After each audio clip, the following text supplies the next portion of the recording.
everyone. Welcome to Humble Homestead Life, where we discuss all things homemaking, homesteading, and homeschooling.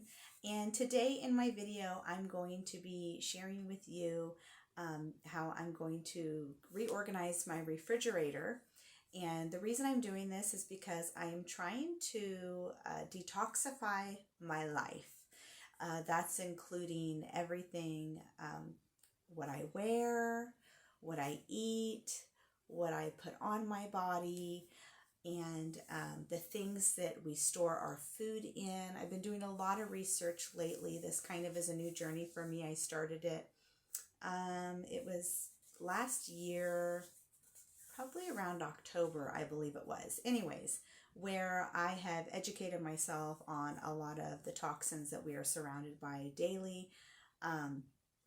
And so now this year I'm trying to really create a more toxic free environment for a lot of reasons, not just my mental health, but physical.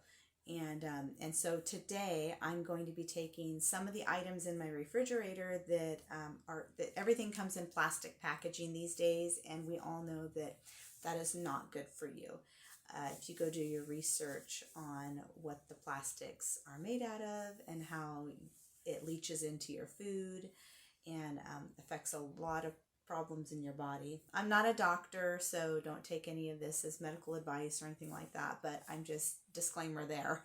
I'm just a mom on a mission to be more toxic free. So today I'm organizing my fridge, taking things out of their original packaging, placing them into some glass containers, and I thought I would bring you along and just show you what I'm doing. So let's get to it. I hope you enjoy. Thanks.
So I hope you guys enjoyed this video today, coming along with me as I'm trying to reorganize and detoxify my life. If you guys like this video, please like, share, and subscribe. Give it a big thumbs up, and also leave any questions in the comments below. And I'd also like to hear how some of you are detoxifying your life, whether that be with your clothing, with your makeup, with the food you eat, with the storage you use, because I'm just on this journey, and I'd love to hear from anybody else who also feels the same way as me. Anyways, until next time, God bless.